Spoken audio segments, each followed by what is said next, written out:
In the year 972, a young girl of perhaps 12 or 13, adorned in the heavy robes of an authentic Byzantine princess, weighed down with gold and precious stones, and accompanied by an intimidating train of flunkies, treasure chests, and changes of wardrobe, set sail from Constantinople. Some weeks later, she arrived in Rome. Her name was Theophanu, and Otto the Great, the Emperor of the West, was dazzled by her. He had wanted a princess for his son, and now he had one. The marriage contract, inscribed on parchment painted to look like purple silk, licensed the most splendid wedding in Saxon history. St. Peter's provided the venue. The Pope himself officiated. The very union of East and West seemed achieved as the squat and ginger-haired groom was joined to his willowy bride. So that was Millennium by Tom Holland.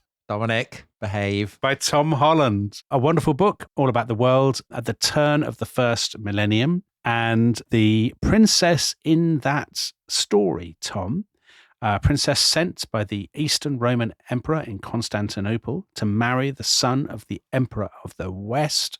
She is our subject today. An extraordinary life story. A tantalising figure. It's great to be doing a female protagonist on The Rest is History. I know we love a female protagonist, don't we? You've chosen this subject, and what's so wonderful about it is it allows us to explore a period of medieval history that usually seems a little bit murky to people in the English-speaking world, doesn't it? Yeah, I think it is a really, really fascinating period. And I think that Theophanu as a figure is fascinating for two reasons, really. The backdrop to her life. As you said, it's a period that isn't well known relative, say, to other periods of medieval history. But it's a time when you can almost see the ancient world in the process of mutation into the world that we live in now. Mm. And it kind of reminds me, you are not as big a fan of natural history museums as I am. No. But often there may be a diorama of prehistoric mammals. Yeah. Always. And, you might see a horse or an elephant or something and you can recognize them, but there'll also be all kinds of weird animals that have completely gone extinct. And it slightly has that quality. Hold on, is she a horse or is she a pterodactyl? I think she's more of a pterodactyl because, of course, the Byzantine Empire has gone. Yeah. So she is a princess from an empire that has long since vanished. She's a Roman. Exactly. And I think that this is a period, it's 500 years on from the collapse of the Roman Empire in the West, but this is still a period that is massively, massively influenced by that great seismic geopolitical shock, the implosion and fracturing of the Roman Empire. Because if you think 500 years before this, so let's say 450, the Mediterranean is still just about a Roman lake. Yeah. It's the only period in history where a unitary power controls all the seaboard of the Mediterranean. But now, at the end of the 10th century, that is obviously no longer the case. And essentially, you have three heirs to the Roman Empire. So the first of these is an empire that does not look to Rome as its exemplar and is not, as the Roman Empire had become, Christian. And that, of course, is the Empire of Islam, the Caliphate. But it does occupy a large and much of the richest territory of the old Roman Empire, right? Egypt, the breadbasket, the Levant. So you've got a rival caliphate in Cordoba at this point? Yeah, so we talked about that in an episode about the Caliphate of Cordoba. That's ruled by the Umayyads, who were the original dynasty, got overthrown by the Abbasids, and one of the Umayyads fled to Spain and established his own little caliphate in Spain. And Cordoba is, with Constantinople, one of the two great cities in Europe at this period. But you also have an upstart caliphate, which originates in North Africa and is contesting what's Morocco with the Umayyads, rules much of Sicily. Sicily at this point is home to all kinds of Muslim corsairs, slavers. Yeah. But the Fatimids, and they're called that after Fatima, who's the daughter of the Prophet. So they claim descent from Ali, who was the nephew and the son-in-law of Muhammad, and Fatima, and they're Shia, not Sunni. And in this period, the very year that Theophanu is traveling from Constantinople to Rome, the Fatimids are conquering Egypt and founding Cairo. And in 973, the Fatimid Caliph will go to Cairo to kind of set up base there. So That is a massive, massive kind of geopolitical gorilla in the room. Yeah. The Muslim world is by far the richest, the most powerful, the most predatory power in the Mediterranean at this period. But of course, you also have what we call Byzantium. Yeah. They think of themselves as the Romans. They didn't call themselves Byzantines. So the big trend now is to lean into that, right? So there's a guy called Anthony Caldelis, who's probably the most influential younger historian of what we would once have called Byzantium. And his book is all the new Roman Empire. You know, that this is basically the Roman Empire. They call themselves Romans. They're still around. They're still there in Constantinople. They absolutely are. And they're making a comeback. So say AD 900, you know, a lifetime before Theophanu is born, it's still really on its uppers. It's been fighting for its life really ever since the Arabs established their empire in the 7th century. And they twice besieged Constantinople, and the Byzantines, we'll call them the Byzantines for the sake of argument. Mm-hmm. They hold out, but only just. And in 900, the Byzantine Empire has shrunk to maybe 3/4 of what's now Turkey, of Anatolia, Greece, bits of the heel of Italy. But it's a thing of shreds and patches compared to what it had once been. Mm-hmm. But in the 10th century, the empire is back on the attack. So this is the Macedonian dynasty and then the Macedonian Renaissance, right? New emperors. Yes, it is. Tough, battle-hardened. Warrior emperors, of whom the archetype is actually, he's a usurper. He's a man called Nicephorus Phocas, amusingly named. Right. I would call him Nicephorus Phocas. Would you? I would, yeah. Well, he means victory bringer. Yeah. And he is a victory bringer. He brings victory. And he's very ascetic. He's very battle hardened. He comes from the eastern limits of the empire, where people are forged in constant warfare against their Muslim adversaries. Very strong. The stories told of him is that he could drive a pike right through the front of an adversary in full armor. Wow. And the head would come out the back. So that's very impressive. And he is described by a very sneery Italian diplomat, who we might mention later on, who goes to pay a visit to him, as looking like a wildly bristling pig. And he has small eyes like a mole. Moles are quite blind, aren't they? Yeah. And so this, I think, very unfair, because he's clearly an unbelievably effective general. Yeah. So he's known by the Byzantines as the pale death of the Saracens, which I think is much more kind of complimentary. Yeah, that's a great name. And he has captured from the caliphate, he's captured Crete. He's pushed the frontier back in Anatolia. So he captures Tarsus, the birthplace of St. Paul on the south coast. More than 100 towns and fortresses. And very impressively, he's captured what is reputed to have been the sword of Muhammad himself, Zulfikar, the cleaver of vertebrae. Impressive achievements from a Byzantine general. Yeah, I'm sure that definitely was Muhammad's sword. I'm sure it was. So he comes to power in a coup in 963, and he rules for 6 years, continues his campaigns of conquest, but isn't tremendously popular, basically because he's a little bit too military. Yeah. So he kind of turns the palace into equivalent of a military camp. He's constantly raising money for his campaigns. And he stages this brilliant kind of Justinianic tattoo in the Hippodrome. So Justinian was the emperor who presided over the worst sports riot in history. Yeah. Where a kind of bust up between rival fans incinerates half of Constantinople. So there's a kind of echo of that. There's a riot, there's a stampede and things. And he's also alienated the church, because as someone who is fighting Muslims, he's come to appreciate that Muslims think that if you die in battle, then you die as a martyr and you go straight to heaven. Yeah. And he feels that this is an incentive for his enemies. Whereas Christians, if they kill someone, they have to do penance. And he feels this is useless. It's a bit of a drag. Yeah. Bit of a drag anchor. And so he asks if maybe doctrine on that could be revised. And the patriarch says no. And not only that, but he doubles the penance that has to be done. That's foolish from the patriarch, I think. But also, Nicephorus Phocas is not a terribly successful husband, is he? This is the key to his downfall. So often the way in the Eastern Roman Empire. Well, I mean, he's got the eyes of a mole and the hair of a pig. Yeah, it's not a good look. Whereas he has a young officer, John Tzimiskes, who is unbelievably handsome. And 969, John Tzimiskes, just before Christmas, he's got a few lads with him. They get in a boat. They row across the Bosphorus to where the great palace of the emperor is. And there's a balcony. And hanging from the balcony, they find a basket. And John Tzimiskes gets in the basket. And again, I'm convinced all this actually happened. Definitely happened. He gets pulled up in the basket. And there waiting for him is the Empress, with whom John has been having an affair. And the Empress leads him into the sleeping quarters of her husband, where he is wrapped up in a bear skin, That's very military. Yeah. snoring heavily. Yeah. And John kills him, chops off his head, and displays it. And he becomes emperor himself. So he's in a tricky position. He needs to consolidate his position Yeah. as emperor.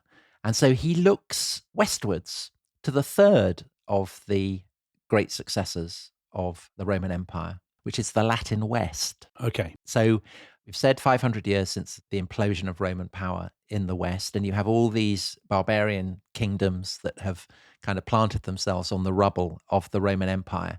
And this is a period where you can see unitary states emerging in a form that we still have them today. So this is the period of England emerging as a united kingdom. So Athelstan, the first king of United England, had ruled in the early part of the 10th century. Denmark is emerging. So Harold Bluetooth, who gives his name to Bluetooth technology because he joined all the various parts of Scandinavia together under a Christian kingship. So Harold Bluetooth is the first Christian king. England is Edgar. Is it Edgar at this point? I think it is. Edgar the Peaceable. Great. So called because he kept peace by hanging anybody who gave him any trouble, not because he was a hippie. Tough on crime, tough on the causes of crime, Tom. Yes, exactly. Exactly. But elsewhere, it's more of a mess because what today would be France, the Low Countries, Germany, Italy, these are not anything resembling nation states at this point, because all of them are haunted by the attempt to revive the Roman Empire, which had been led by Charlemagne, who in AD 800, the great Frankish king, had been crowned in Rome by the Pope himself. But his empire had then split and fragmented, and the line of Charlemagne had gone extinct. So Charlemagne's empire had been divided in three, between what will become France, what will become the Low Countries, and the divided line going down the Rhine to Switzerland. Lotharingia, and then what will become Germany. And in the 10th century, the real motor of power, the real center of gravity is in what will become Germany, and specifically Saxony. Yeah. And the Saxons have been conquered by the Franks, but have now become Christian. And as is so often the way, it's the barbarian people who end up ruling, their conquerors. And the great conqueror in this period is someone we have talked about on The Rest is History. Otto the Great loves a kind of Peter Frankopan style shirt open to his navel, very, very hairy, great tufts of hair billowing out, mighty warrior, and leads a kind of Ride of the Rohirrim cavalry charge against the Hungarians who were besieging Augsburg. So long ago we talked about that, Tom. I mean, that was when The Rest is History had 4 listeners. Yes. And he wins this great battle and essentially is in pole position to become emperor, to stand in a line of inheritance that goes back to Charlemagne, but then beyond that to Constantine and ultimately, I suppose, to Augustus. Yeah. But to do that, he needs the second great institution, that looks back to the Roman period. And that, of course, is the papacy. Right. Now, I'm reading in your notes, the excellent looking line has been in a bad way, the pornocracy. Yes. What is the pornocracy? Well, we actually talked about that in the episode we did on Pope Joan. It's the rule of prostitutes. Right. Is the name that it gets given. And it's probably the darkest period in the history of the papacy. And it kicks off with one of the great scandalous episodes in the history of the papacy. Yeah. When in 896, the corpse of a pope called Formosus is put on trial by one of his successors and is put on a stool, and it's kind of, bits of eyeball hanging out from the skull, and it's kind of stinking. Do you have anything to say for yourself? And he's arrayed in his papal robes, Yeah. found guilty, and the papal vestments are ritually torn off his corpse. The rings from his finger are removed, and his corpse is thrown into the Tiber, where it gets rescued by a monk who then buries it. And in due course, his papacy is re-legitimized, so Formosus still ranks as a pope to this day. What have Formosus done? It's political shenanigans. It's nothing to do with theology. Okay. Because this is a period where the Pope rules a chunk of Italy, but is centered in Rome, and there are very, very powerful, ambitious Roman noblemen who essentially are trying to seize control of it. And this is where the pornocracy comes in. Right. It's nothing to do with pornography. Or is it? Well, a porne in Greek is a prostitute. So has he been interfering with prostitutes, Formosus? No, Formosus has nothing to do with that. Formosus has been embroiled in political shenanigans, and these political shenanigans run throughout the succeeding decades. The reason that it is given the word pornocracy is because the papacy comes under the thumb of one particular Roman nobleman. He's called Theophylact, and he's the Count of Tusculum. And he has a wife, Theodora, who, according to the traditions, and obviously they're written by disapproving monks, so slight pinch of salt to the stories. But the story is that she becomes the lover of one of the popes, John X. And in due course, she and her husband then pimp out their teenage daughter, Marozia, to another pope, Sergius III. And so it carries on. And it's famously summed up by Edward Gibbon in The Decline and Fall of the Roman Empire. The bastard son, 2 grandsons, 2 great-grandsons, and 1 great-great-grandson of Marozia, a rare genealogy, was seated in the chair of St. Peter. So Marozia, the daughter of these 2 powerful figures in Roman politics, she basically is the porner, the prostitute who is engaged with a whole succession of popes. There's a lot for Thomas Cromwell to play with here, Tom, isn't there? Well, but also with reformist popes, because there are plenty of people in the Vatican and the Lateran Palace who think this is appalling. Mm-hmm. And in 965, you get a pope who takes his place in the chair of St. Peter, who is determined to stop this and to break the power of the Roman aristocracy. It's difficult for him. He's briefly put in prison. He reaches out to one of my favorite early medieval aristocrats of all time. He's an Italian prince called Pandulf Ironhead. Great name. Which is so Game of Thrones, it's not true. Yeah. And with the help of Pandulf Ironhead, John XIII is able to seize control of Rome, and he breaks the power of the Roman aristocracy, systematically humiliating the guy who is the prefect of the city, a guy called Peter. Mm-hmm. So they take him to the statue of Marcus Aurelius, the equestrian statue that visitors to Rome may have seen, and it survives because they think that it's a statue of Constantine. And they hang him by his hair from the equestrian statue, so he's kind of dangling there. Then he gets taken down, all his clothes get taken off, he gets put on a donkey, facing backwards. Mm-hmm. He has a bell hung round his neck, and he's then driven through the city all around. So he's kind of made a figure of absolute ridicule. Yeah. And then he's thrown into a dungeon. Hard to recover your dignity after that, I think. Absolutely impossible. But John XIII has absolutely demonstrated that he's the power player. And this then means that when Otto III, who has established his power north of the Alps, who's defeated the Hungarians, who's a tremendous lad, everyone thinks he's tremendous. Yeah. When he comes down into Italy, John XIII is in pole position to crown him. And they basically form an alliance. And in fact, John XIII hands over Peter, the humiliated prefect, to Otto III, who takes him north and imprisons him there. And John thinks this is great. So he hails Otto as the liberator and restorer of the church, crowns him as Caesar. And of course, this puts shade on the emperor in Constantinople. And at this point, it's Nikephoros, who is not amused by this at all. Yeah. Otto, he's a Saxon nobleman who is now claiming to be the heir of Augustus. He feels that he can only really legitimize that claim by getting a princess, a Byzantine princess, for his son.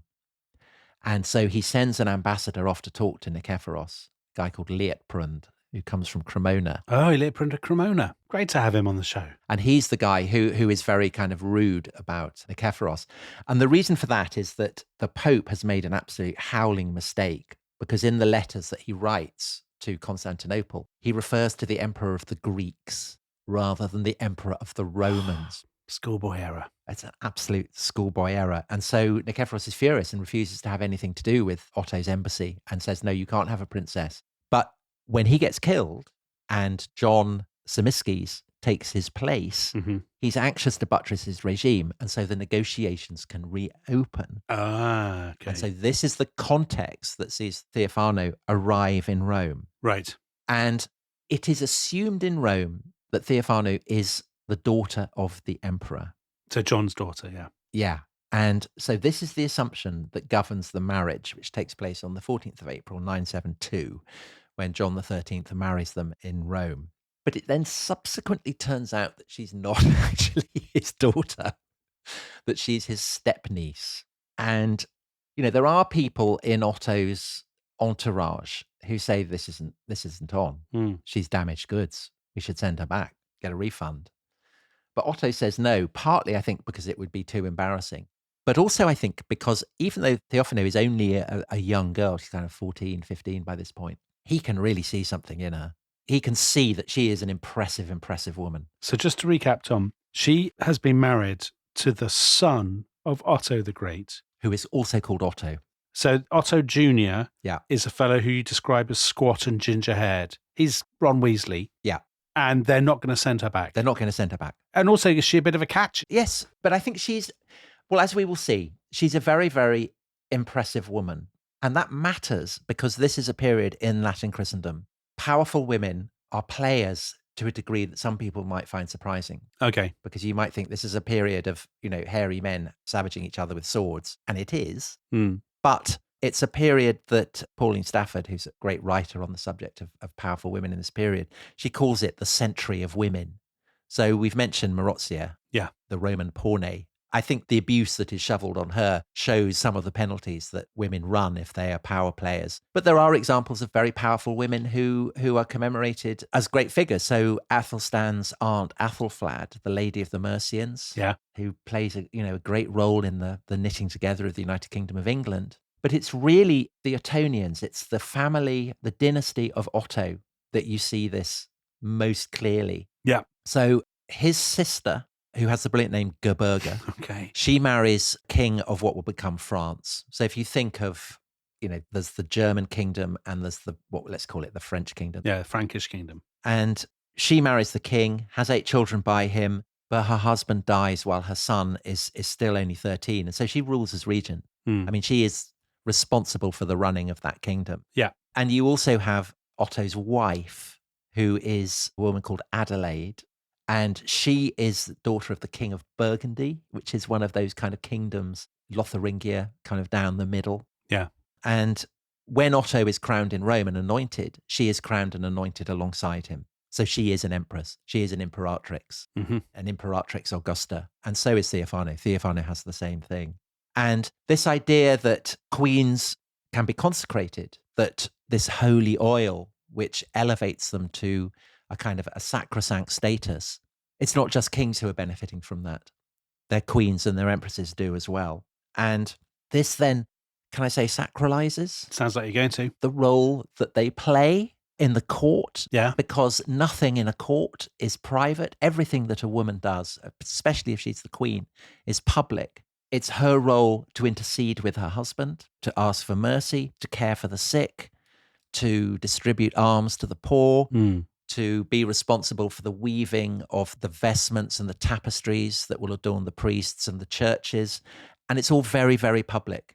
And the role played by the queen reflects massively on the king. So if the queen is kind of rubbish or sleeping around or loses her reputation, then that reflects very badly. Yeah. But equally, if she is respected for her piety and as someone who cares for her subjects, then that's brilliant for the king. Absolutely brilliant. And obviously, I get the sense of a rise in the power of queens in this period, but you're arguing that, or there is an argument that this is new. Yes. That women are being given more power than in the 8th or 7th century or whatever. Because there had been, for example, women rulers in the Eastern Roman Empire. There'd been Irene and so on and so forth. Well, we'll come to that. So we're just talking about the Frankish traditions at this point, and indeed the Anglo-Saxon traditions too.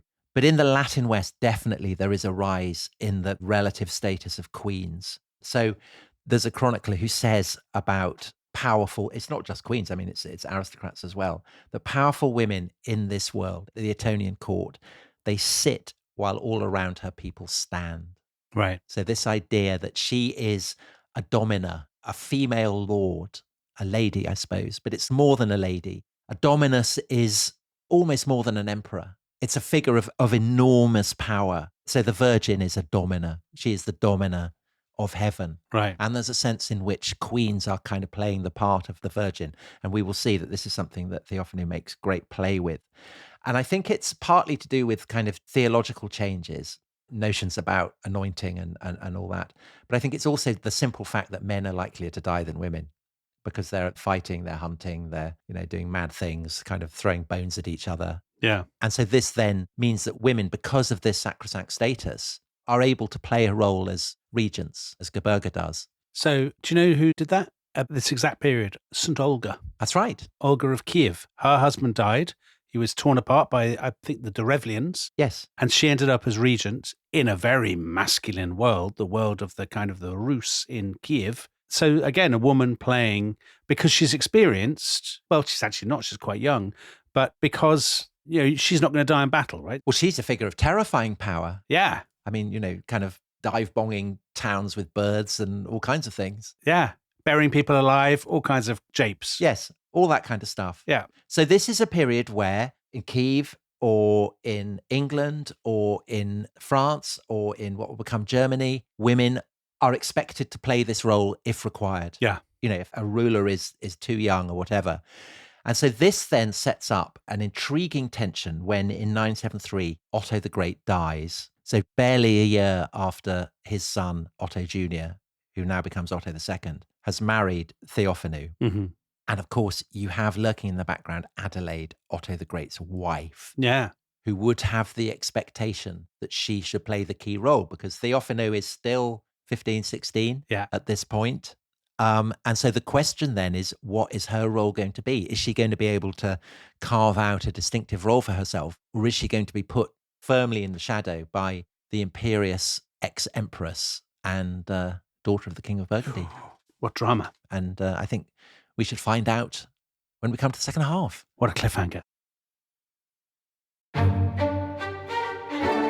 This episode is brought to you by Rocket Money. Tom, we often talk about how to organize our finances. I'm very conscious that I'm paying for a lot of mad subscriptions. And there's one thing that we've talked about often on this show. It's the thing that we probably hate more than any other, and it's a hidden fee. I would love to get my finances under control. There are all these things piling up on our bank statements, and I think I need to fix this problem. I need to sort this out and to stop this. I mean, my finances are so chaotic that I need this app. So I'll tell you what it is. It's called Rocket Money. It's a personal finance app that helps find and cancel your unwanted subscriptions. It monitors your spending and it helps to lower your bills so that you can grow your savings. With Rocket Money, you can track all of your subscriptions and you can easily cancel within the app with just a few taps, saving you time, avoiding charges. And you can also set budgets and goals and get personalized insights and regular reports to track how you're doing. They will even send you real-time alerts for large transactions, upcoming bills, refunds, and even low balances. So let Rocket Money help you reach your financial goals faster. Join at rocketmoney.com/ishistory. That's rocketmoney.com/ishistory. rocketmoney.com/ishistory.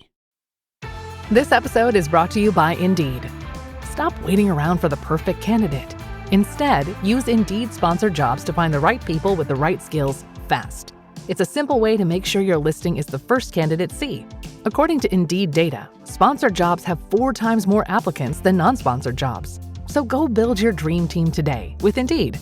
Get a $75 sponsored job credit at Indeed.com/podcast. Terms and conditions apply.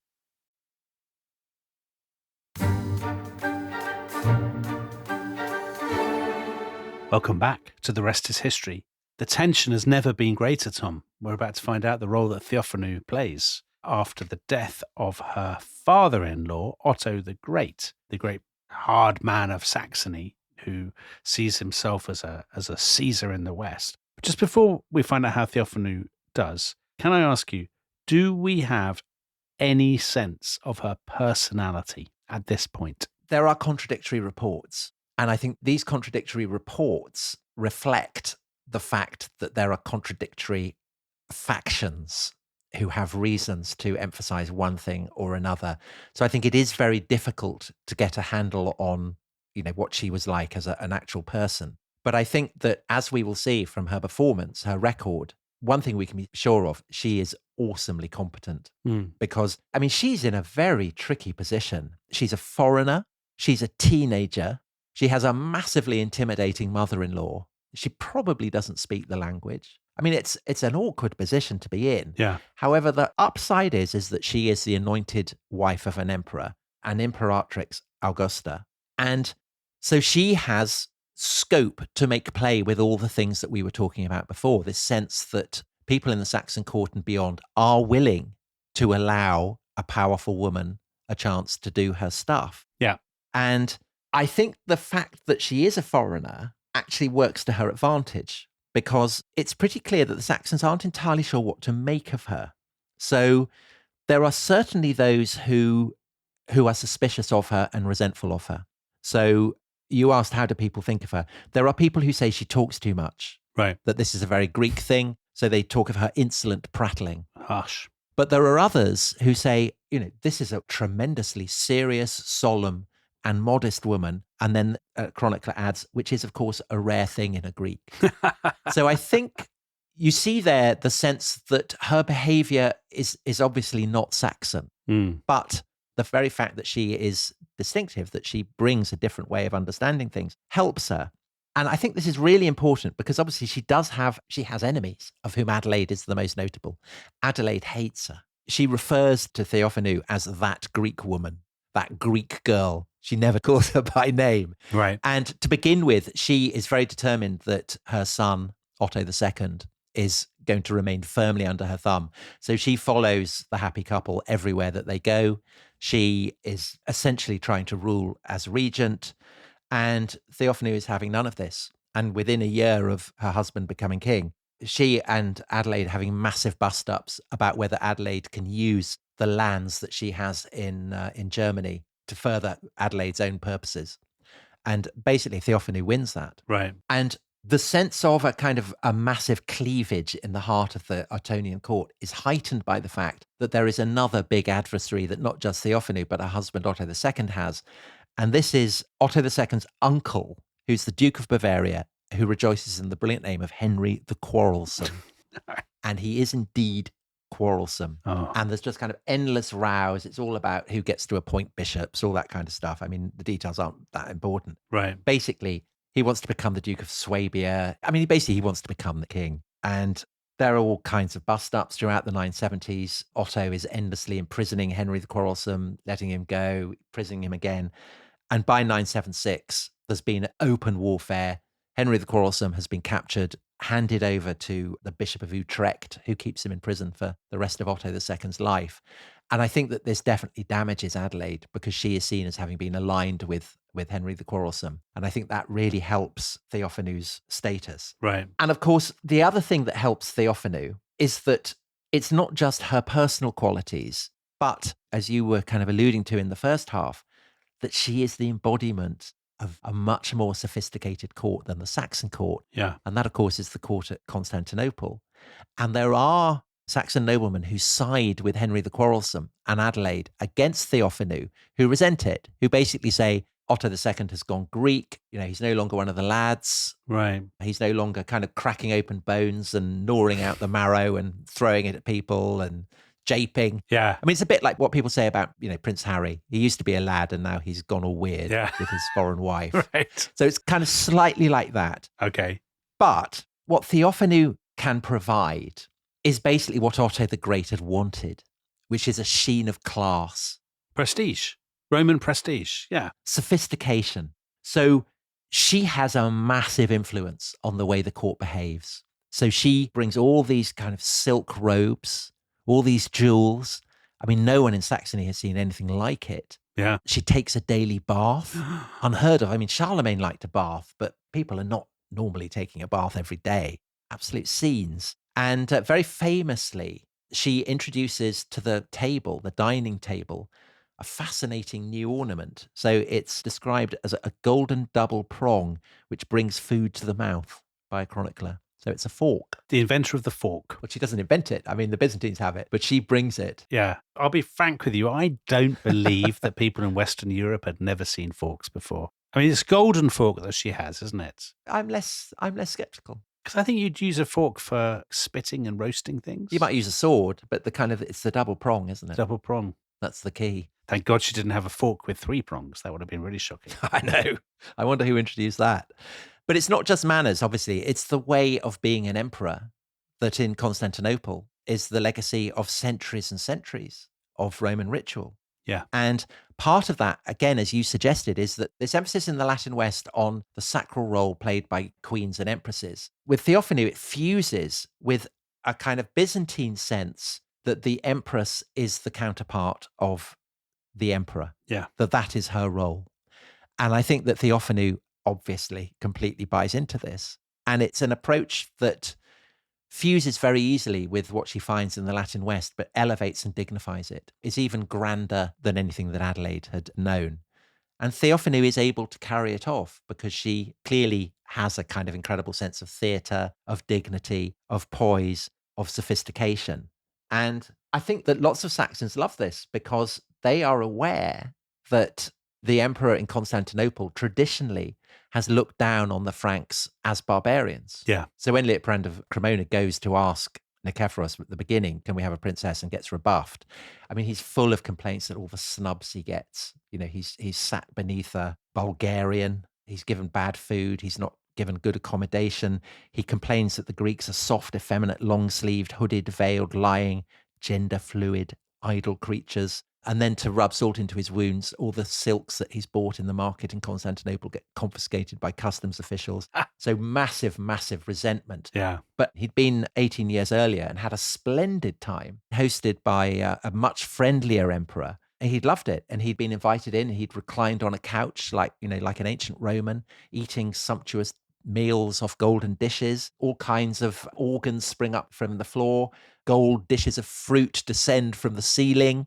There's a kind of weird thing. There's a strong man who he balances a kind of a pole on his forehead, and kind of two young lads run up and down this pole doing magic tricks. I mean, it's very weird. Yeah. And you'd think that that was made up, but you get the same thing from the court of the caliphs. It's clearly a kind of Middle Eastern imperial thing that's done. And Liutprand of Cremona thinks this is tremendous. So I think you get in him what's going on. It's this blend of admiration, fascination, and resentment. Classic cultural cringe, right? Absolutely. And so Theophanu is, she's elegant, she's silken, she's bejeweled, and she gives to Otto a kind of a touch of the glamour of Constantinople. And Otto, of course, absolutely loves this. And it enables her to become a really heavyweight player in the game of court politics. So she sees off Adelaide, who ends up retiring to Burgundy. She accompanies her husband everywhere. She is seen as someone who it's worth approaching. She's playing that classic role of the queen who intercedes with her husband. Yeah. And she's very, very influential on table manners. So everyone's using forks now. Little golden forks, exactly. Huge increase in court splendor. And I think a very interesting change in the way that the Virgin Mary is presented. So we talked about how the Virgin is seen as the domina of the court of heaven. It's in this period that the Virgin starts to be portrayed as a Byzantine empress. So with the jewels and the silks. Right. Which is obviously a reflection of how Theophanu is presenting herself. And giving Otto all this kind of, this sense of class. And then in 980, she absolutely does her duty by giving him a son. And Dominic, can you guess what the son of Otto II, the son of Otto I is called? Otto, of course. Yeah, it is. It's going to be Otto, isn't it? It is. A lot of Ottos. So this is great. So Otto is feeling, by 980, he's got a son. He's seen off Henry the Quarrelsome. He's got a brilliant wife. He's classy. Yeah. He's got his fork. Yeah. Having a bath. Absolutely brilliant. Living the dream. And he feels that he's now ready to cross the Alps and reassert his authority over Italy in the way that his father had done. Because obviously, as an emperor of the Romans, it's a bit embarrassing if you can't actually, rule in Rome. And to be an emperor, He's got to be crowned.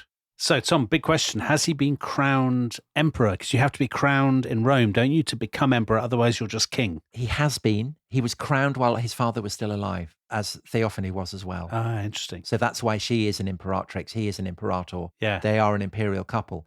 But of course, you can't really be an emperor of the Romans if you're not sat in Rome. Yeah. So that's why he goes there. He crosses the Alps in November 980. By spring, he has arrived in Rome. He's holding court. And I think it is hard not to feel that the presence beside him of Theophanu, a princess from the New Rome, from the city of Constantine, kind of raises his horizons, expands his horizons, and makes him think he would like to rule more completely as a Caesar than his father had done.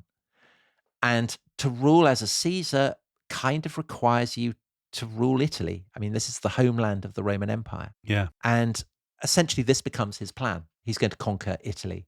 Now, there are two massive problems with this because there are two very, very menacing adversaries in the south.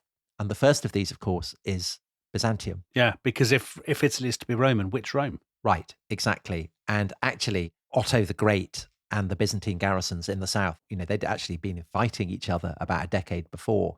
Obviously, the peace treaty with John Zimisces had sorted that out. Theophanu had arrived. You'd think it would be peace. So how can he possibly think of going to war with Byzantium? Well, the answer is that John Zimisces, by this point, has been himself assassinated and replaced, poisoned by a eunuch, it is claimed.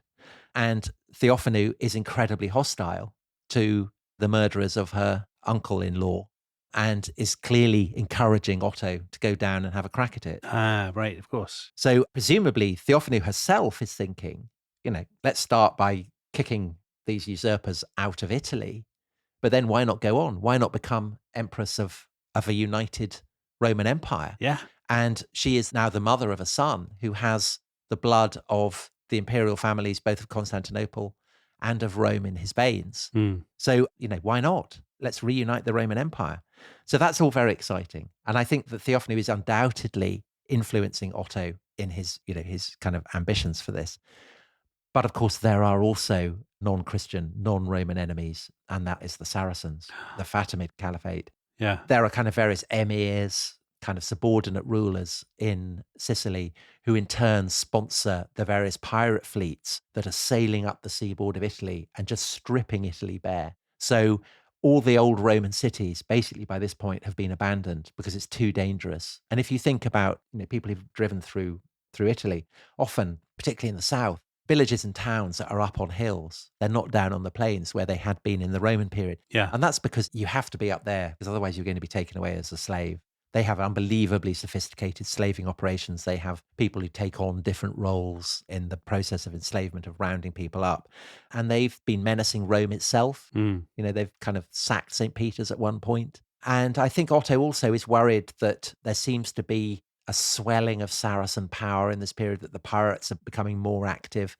And he's afraid for Rome. So it's also about having kind of preemptive strike at them. And they're striking from Sicily, right? They're striking up the coast from Sicily. Yeah. So January 982, Otto heads off at the head of a kind of great army of what are called loricati, armoured horsemen, and Theophanu is riding with him. They cross into Byzantine territory, and Otto says to the Byzantine garrisons, I come as a Christian, I come as a Caesar, I come as a Roman, join with me, let's pool our resources and go and attack the Saracens in Sicily. The Byzantine garrisons refuse. Otto loses his patience. He invests Taranto, which is under Byzantine rule, captures it, and then formally proclaims himself emperor of the entire Roman world. And his justification for this is that the Byzantines are cowardly, that they have refused to join him in this great war. Therefore, they no longer have any right to the name of Roman. They no longer deserve to rank as the shield of Christendom. Otto now should rule as sole emperor. So an important question. Is that just performative, as it were? Is that just he knows it's good PR? Or does he genuinely think that within the short to medium term, he will unite the two halves of the Roman Empire again? I think the latter, for a reason that we'll come to at the end of this show. And it's massively influenced by Theophanu. Okay. I think that Theophanu has a properly pan-Mediterranean vision. She is familiar with Constantinople. She's familiar with Rome. She's familiar with Saxony. I think that she, for reasons that are not entirely geopolitical, but theological, we'll come to that particular reason. I think she does think a time is approaching when the whole Roman Empire will be reunited. Okay. Unfortunately, it doesn't go well. And Otto's attempt to defeat the Saracens is a complete disaster.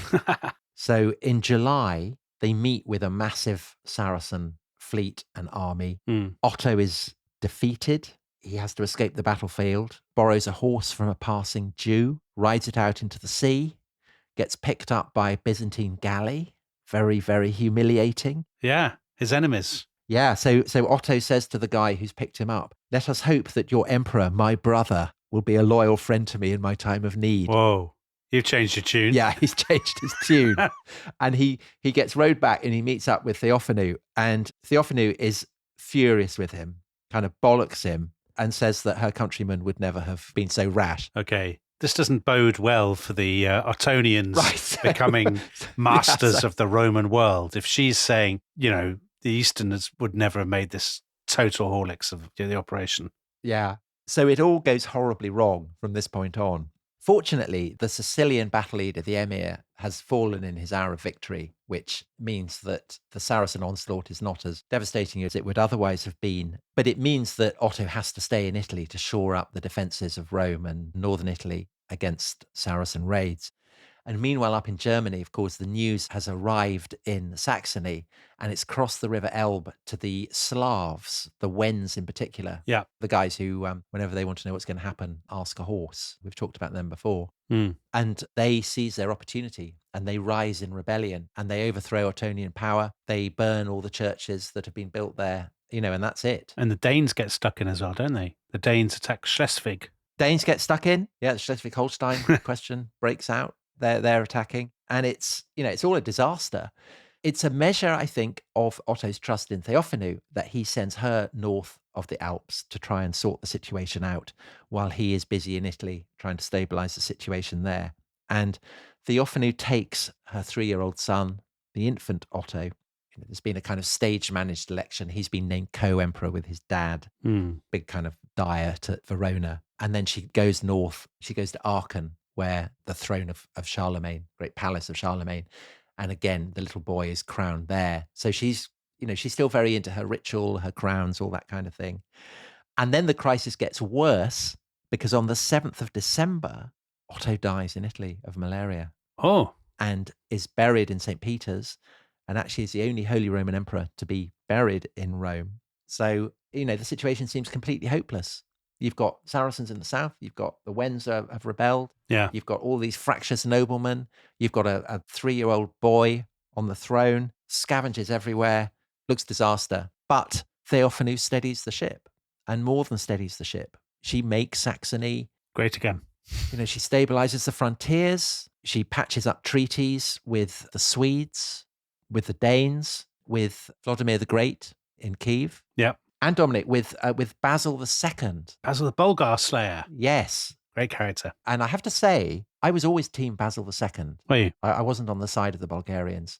But now my personal trainer, Simeon, is a Bulgarian. I'll just give him a shout out at Jets Brixton. If anyone wants the best personal trainer you will ever find, he is your man. Well, he won't like this.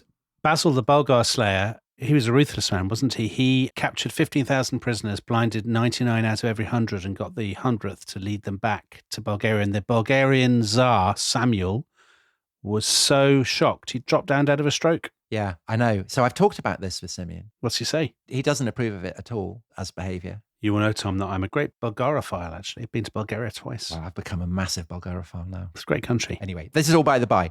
So this is all part of Theophanu's approach. She's kind of making international friends, stabilising the frontiers. Yeah. Presiding as a simulacrum of the Virgin Mary, radiant in jewels and silks. And I think through sheer force of personality, keeps a kingdom that her son can then inherit. Yeah. She actually dies in 991, so relatively young. And Adelaide, so Otto III's grandmother, Theophanu's mother-in-law, the wife of Otto the Great, she comes in and takes over. But Theophanu, she is given rave reviews. So a chronicler called Thietmar, who was the Prince Bishop of Merseburg, quite fancied being a Prince Bishop. Yeah. He wrote of Theophanu, though of the weaker sex, she was moderate in all her actions, trustworthy and possessed of perfect manners. So again, this emphasis on her, her table manners. These qualities enabled her to preserve for her son his royal authority and to do so with a masculine degree of vigilance. She was friends to all who did honestly by her, but devastating to foes and rebels. She sounds great, Tom. That's again a bit like Saint Olga. Yeah. I think she is great. And I think the biggest tribute to her impact is the character of her son, Otto III, who will rule as emperor in the millennial year, the year 1000. And he's one of the most remarkable rulers, not just in the Middle Ages, but in the whole of European history. Really extraordinary figure who fuses the Saxon and the Byzantine, and who is convinced that it is his destiny to unite both halves of the Roman Empire and to rule as this mythic figure, the last Roman emperor, because there are these traditions that are very, very current in Constantinople and with which Theophanu would undoubtedly have been incredibly familiar, that at the end of days, both halves of the empire will be united. The last Roman emperor will defeat all his enemies. He will then go on pilgrimage to Jerusalem. He will climb the hill of Golgotha. He will take off his crown. A cross will descend. And at the same time, Antichrist will appear enthroned on the site of the temple. Wow. Yeah. And I think we should do an episode on Otto III later. It's a brilliant, brilliant story. I think this conviction comes from Theophanu. And so that is why I think she can justifiably be called the Empress of the Apocalypse. Because she thinks the apocalypse is coming and she prepares her son for it. I think she probably does. I mean, what's interesting is that the Byzantines are much less saturated in the imagery of the Book of Revelation, which talks of the 1,000-year reign. So I think the year 1000 has much less significance for them. But in this period, when she's growing up, there is an absolute obsession in Constantinople with the figure of the last Roman emperor, and also anxieties and hopes that the end of the world is approaching. So there's this kind of great swirl of prophecies, of hopes, of fears. And I think that Theophanu obviously takes those with her to Saxony and imbues Otto III with them. Right. A lot of that apocalyptic paranoia almost, or expectation that you see at the turn of the millennium, you think to some degree she fuels that. It is debated. It is a very live debate how many apocalyptic anxieties there are in Latin Europe in the year 1000. I think there are a lot. Yeah. And hopefully at some point, maybe next year, make the case for that and look at Otto III and look at those kind of apocalyptic anxieties. But I think Theophanu, her story is fascinating in its own right, but also as a kind of foreshadowing of what is to come. All right. Brilliant, Tom. Very exciting. A really, really fascinating story. A nice light shone on an otherwise murky corner of medieval history. So on that bombshell, Tom, thank you so much for that. A tour de force, and we will see you next time. Goodbye. Bye-bye.